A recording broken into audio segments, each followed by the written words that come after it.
பிரபல ஜோதிடரிடம் ஆன்லைனில் ஜோதிடம் பார்க்க வேண்டுமா? குறைந்த விலையில முன்பதிவு செய்து வீட்டிலிருந்தே தொலைபேசி மூலமாக உங்களுக்கு இருக்கக்கூடிய பிரச்சனைகள் அனைத்திற்குமே தீர்வு காண முடியும்.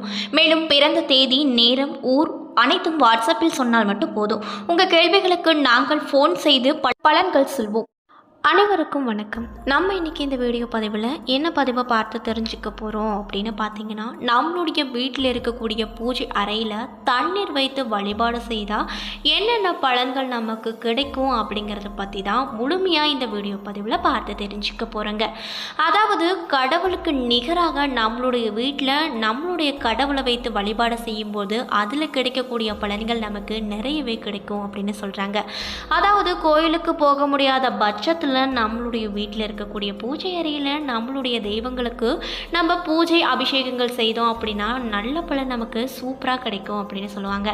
அந்த வகையில் அப்படிப்பட்ட பூஜை அறையில் நம்ம தண்ணீரை வைத்து வழிபாடு செஞ்சோம் அப்படின்னா என்ன விதமான நற்பலன்கள் நமக்கு கிடைக்கும், எதனால் தண்ணீரை பூஜை அறையில் வைக்கிறோம் என்பதை பற்றியும் பல சுவாரஸ்யமான விஷயங்களை தான் இந்த வீடியோ பதிவின் மூலியமாக நம்ம முழுமையாக பார்த்து தெரிஞ்சுக்க போகிறோங்க. இந்த பதிவானது உங்களுக்கு ரொம்பவே பயனளிக்கும் விதமாக தான் இருக்கும். ஸோ வீடியோவை ஸ்கிப் பண்ணாமல் முழுசாக பாருங்கள். மேலும் உங்களுக்கு மகாலட்சுமி அம்மனை ரொம்ப பிடிக்கும் அப்படின்னா இந்த வீடியோக்கு ஒரு லைக் கொடுத்துட்டு உங்களுடைய ஆழ் மனசில் ஒரு விஷயத்தை வேண்டுதலாக நினைத்து கொண்டு நம்மளுடைய கமெண்ட் பாக்ஸில் மகாலட்சுமி அம்மனுக்கு போற்றி போற்றி அப்படின்னு சொல்லிட்டு மறக்காமல் 3 முறை பதிவு பண்ணிடுங்க. இந்த நிமிடம் நீங்கள் அந்த அம்மனை நினைத்து இப்படி ஒரு விஷயம் செய்யும் பொழுது கண்டிப்பாக உங்களுக்கு அந்த அம்மனின் அருளாசி கிடைக்க பெற்று கூடிய விரைவிலேயே நீங்கள் நினைத்த அந்த ஒரு விஷயத்தை அவங்க நிகழ்த்தி வைப்பாங்க. ஸோ நம்பிக்கையோடு இந்த ஒரு விஷயத்தை செய்து பாருங்கள். அதுக்கு முன்னாடி நீங்கள் இப்போ தான் ஃபர்ஸ்ட் டைம் நம்ம சேனலை பார்க்குற மாதிரி இருந்தால் மறக்காமல் சப்ஸ்கிரைப் பண்ணிவிட்டு கீழே இருக்க பெல்லைக்கானையும் மறக்காமல் கிளிக் பண்ணிடுங்க.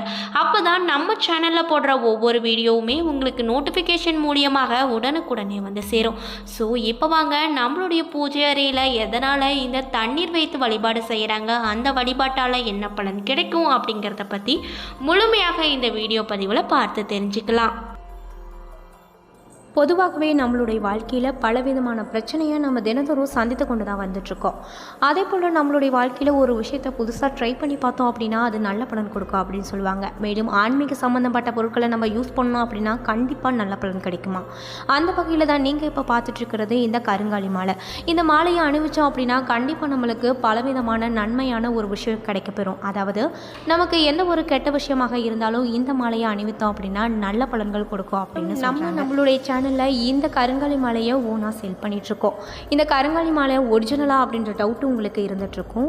அதனால் இந்த வீடியோ கிளிப்பை பாருங்கள். இந்த வீடியோ கிளிப்பை பார்க்கும் பொழுது நம்ம இந்த கருங்காலி மாலையை கட் பண்ணும் பொழுது அந்த கருங்காலி மாலை வெளியே என்ன தோற்றம் இருக்குதோ அதே தான் உள்ளேயும் இருக்குது. இதே டூப்ளிகேட்டான கருங்காலி மாலையை கட் பண்ணி பார்த்தோம் அப்படின்னா அதோட வேறுபாடு நிலை நிறையவே மாற்றத்தோடு தான் இருந்திருக்கும். ஸோ இந்த கருங்காலி மாலை உங்களுக்கு வேணும் அப்படின்னா மறக்காமல் டிஸ்கிரிப்ஷனில் எங்களுடைய கான்டாக்ட் நம்பர் இருக்குது, பயன்படுத்தி வாங்கி ஆர்டர் பண்ணிக்கோங்க.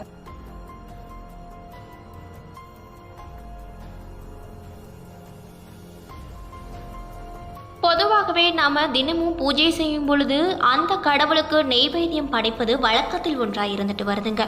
எச்சில் படாத உணவுகள், பழங்கள் ஆகியவற்றை நம் கடவுளுக்கு வைக்கலாம்.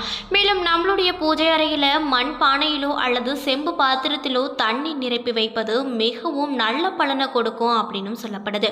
அதாவது வழிபாட்டின் பொழுது தினமும் தியானத்தில் அமர்ந்து நமக்கு பிடித்த தெய்வத்தின் மூல மந்திரத்தை சொல்ல வேண்டும் அப்படின்னு சொல்கிறாங்க. அவ்வாறு செய்தாலே நீங்கள் சொல்லும் மந்திரத்தின் அதாவது நேர்மறை ஆற்றல் இருக்கக்கூடிய மந்திரத்தின் அதிர்வரைகளை அந்த தண்ணீர் இருக்குமா?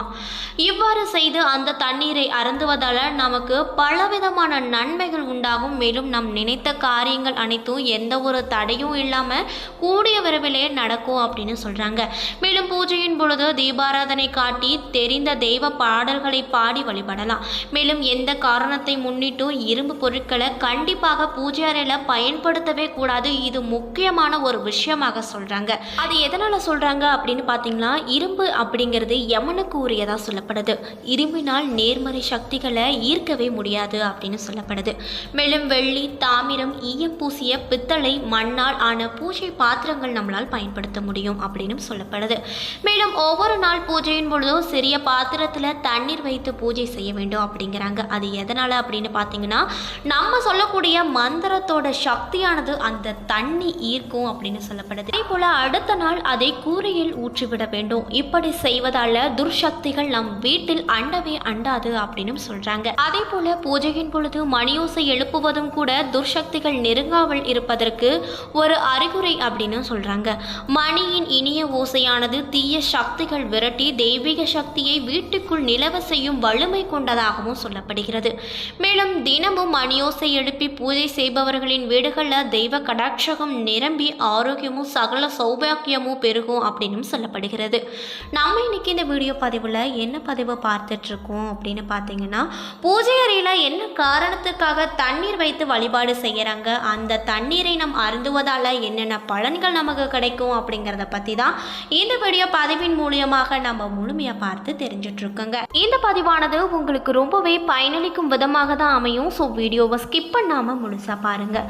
மேலும் உங்களுக்கு மகாலட்சுமி அம்மனை ரொம்ப பிடிக்கும் அப்படின்னா இந்த வீடியோக்கு ஒரு லைக் கொடுத்துட்டு உங்களுடைய ஆழ்மனசில் ஒரு விஷயத்தை வேண்டுதலாக நினைத்து கொண்டு நம்மளுடைய கமெண்ட் பாக்ஸில் மகாலட்சுமி அம்மனுக்கு போற்றி போற்றி அப்படின்ற மூல மந்திரத்தை மறக்காம 3 முறை பதிவு பண்ணிடுங்க.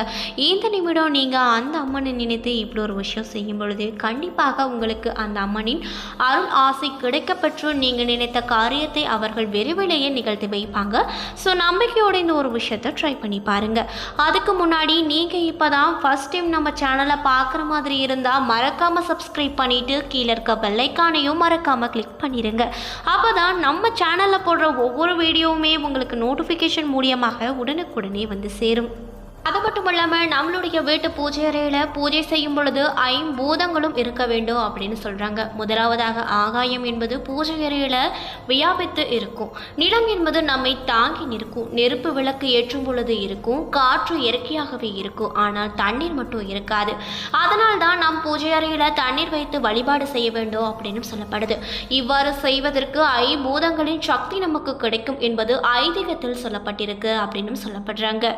அதே போல் நம்மளுடைய வீட்டிலே கோவில் போல சுத்தமாக வைத்திருந்தால் நிம்மதியும் சந்தோஷமும் அதிகரிக்கும் அப்படின்னு பெரியோர்கள் சொல்வார்கள்.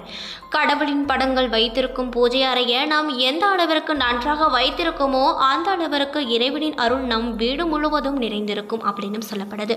மட்டுமல்லாமல் கடவுள் எங்கு நீக்கமற நிறைந்திருக்கிறார் என்றாலும் கோவில் கருவறையில் உள்ள மூலவருக்கு என்று ஒரு சக்தி இருக்கு. அதே போல தான் நம்மளுடைய பூஜை அறையில் இருக்கக்கூடிய சுவாமிக்கு சக்தி இருக்குங்க. பூஜை விளக்கேற்றி இறைவனை கண்மூடி வணங்கினால் மனதில் ஒரு நிம்மதி குடியேறும். அதை அனைவருமே நம்ம உணர்ந்திருப்போங்க. அதே போல நம் குடியிருக்கும் வீட்டில் உள்ள பூஜை அறையை வாஸ்து சாஸ்திரத்தின்படி அமைத்தால்தான் வீட்டில் வசிப்பவர்களுக்கு ஆரோக்கியமும் மகிழ்ச்சியும் கிடைக்கும்.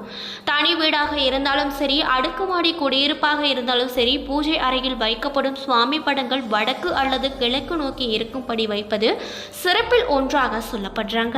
மேலும் பூஜை அறையில் முழு முதற் கடவுளான விநாயக பெருமான், வள்ளி தெய்வானையுடன் இருக்கக்கூடிய முருகப்பெருமான், ஸ்ரீ மகாலட்சுமியுடன் இருக்கக்கூடிய பகவான் நாராயணன், அதே போல பசுவுடன் அல்லது ராதையுடன் கூடிய கிருஷ்ணன், தனித்த உருவத்துடன் காணப்படும் படங்கள் என்றால் காமாட்சி, மீனாட்சி, விசாலாட்சி, பால திரிபுர சுந்தரி மற்றும் விழித்தாம்பாள், அஷ்டலட்சுமி ஆகிய அம்பிகை படங்களும், கல்வி ஞானத்திற்கு அதிபதியாக இருக்கக்கூடிய சரஸ்வதி மிக மிக முக்கியமாக இருக்க வேண்டும். குலம் காக்கும் குலதெய்வ படம் அது உக்கிரமாக இருந்தாலும் நிச்சயமாக இருக்க வேண்டும் அப்படின்னு சொல்லப்படுது. அதே போல எக்கச்சக்கமாக தெய்வ படங்களையோ தெய்வ திரு உருவங்களையோ வைத்து நிரப்புவதை விட கண்ணுக்கு நிறைவாக இருக்கக்கூடிய குறைந்த படங்கள் நிறுத்தி வைப்பதும் நல்லது அப்படின்னு சொல்லப்படுது.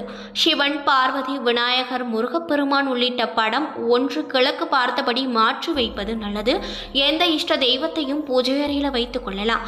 அதே நேரத்தில் உக்ர தெய்வங்களாக இருக்கக்கூடிய மகாகாளி உள்ளிட்ட தெய்வங்களின் படங்கள் வைத்து வழிபாடும் செய்ய வேண்டும் அப்படின்னு சொல்லப்படுகிறது.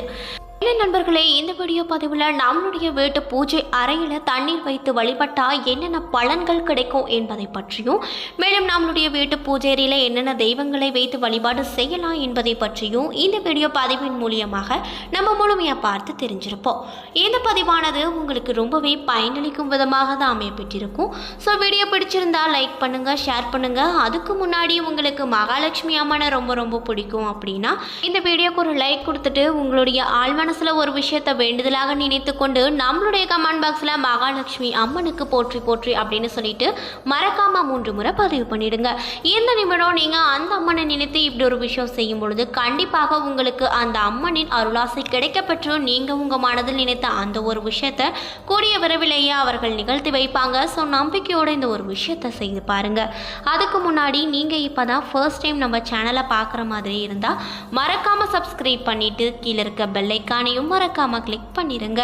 அப்போ தான் நம்ம சேனலில் போடுற ஒவ்வொரு வீடியோவுமே உங்களுக்கு நோட்டிஃபிகேஷன் மூலியமாக உடனுக்குடனே வந்து சேரும். தேங்க்யூ.